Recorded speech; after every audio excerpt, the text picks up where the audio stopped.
The Red Sox are looking like the bad news bears here in Denver. The Boston Red Sox sit in last place in the AL East, 13 games behind the division-leading Rays.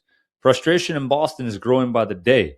The roster is being criticized, the direction of the franchise is being questioned, and calls for Craig Breslow to be fired have gotten louder throughout the year. There have even been chants to sell the team at Fenway. But despite all that, this might not actually be a broken team, because underneath the losses, Boston has quietly built something that doesn't show up in the standings right now, but could completely change the future.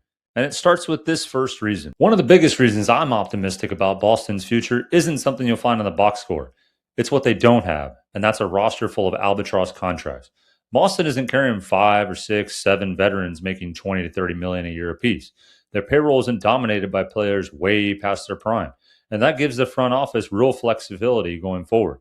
Look around the league, and you'll see what the alternative looks like. The Padres, the Giants, they're both stuck paying big money to players who aren't producing now or won't be soon. Go back a few years and look at the Angels. They were the textbook example. Every dollar you tie up in an underperforming veteran is a dollar the front office can't use to actually improve the team. 2 contracts, though, are clearly bad. The first one's that 6-year, $140 million deal to Trevor Story. And the second is the 5-year, $90 million deal to Masa Yoshida, which also included a $15 million posting fee. The bright side, both of those deals are more than halfway done, and they only run through the 2027 season. The bad news, that's still roughly $43 million a year tied up in 2 guys they're getting very little value from. It's not quite a sunk cost, but it's close. Beyond those 2, there are a couple of questionable contracts that could go either way. The first is Brian Bayo, who signed a 6-year, $55 million extension that runs through 2029 with a club option for 2030. While I don't think he ever gets the top of the rotation status, he's proven twice already that he can at least be a mid-rotation starter by his 3.1 WAR season in 2023 and his 2.2 WAR bounce back in 2025, complete with a sub 3.4 ERA. He's also shown he can handle the starter's workload, topping 150 innings in 3 straight seasons from 2023 to 2025. And in a game increasingly starved for pitchers who can stay healthy, that kind of durability has at least some value on its own.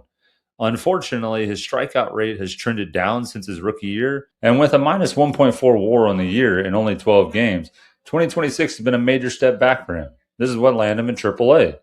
Now, he's only 27, he's got 2 proven seasons and a track record of median innings. I'd bet on him at least providing equal value to the contract. The other question mark is Christian Campbell. In his 8-year, $60 million extension, he signed barely a week into his big league time in 2025. It was one of the earliest contract extensions in MLB history for a player with almost no major league service time. The deal also includes 2 club options that could push the value to $100 million.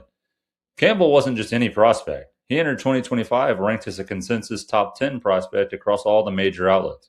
Coming off a 2024 minor league season where he hit .330 across 3 levels, had 20 home runs, 24 stolen bases, this is what earned him Baseball America's Minor League Player of the Year. While every long-term contract has a risk, the Red Sox were betting on Campbell being a cornerstone for the next 10 years. In 67 games in 2025, he was below average offensively with an OPS plus of 88, and was even worse defensively. He ranked 82nd out of 83 second basemen with an FRV of minus 10. The only thing that kept him from being worse statistically was that he only played 472 innings at second base before he was demoted to AAA. If he'd have played a full season, he would have been the worst. Now, obviously, if they're both in the minors and they stay there long term, these contracts have terrible value. But there's still plenty of time for Bayo and Campbell to provide surplus value. Now, the Red Sox could easily have 5 or 6 long-term albatross contracts. While not popular at the time, the trades of Mookie Betts, Rafael Devers, and then letting Xander Bogaerts and Alex Bregman sign with other teams as free agents have opened up hundreds of millions in future financial flexibility. Craig Breslow wasn't responsible for all those decisions, but him being able to trade all the money owed to Devers looks like a genius move now. If the Giants wanted to trade him, how much money would they have to eat? $50 million? $100 million? Breslow not matching or beating the offer for Bregman also looks like a smart long-term decision as well. While Bregman always plays good defense, his 95 OPS plus is below average and would probably only get worse with age, just like his bat speed has the last 3 years. While it's great to have very few bad long-term contracts, it's also just as valuable to have elite players on long-term contracts that turn into bargains.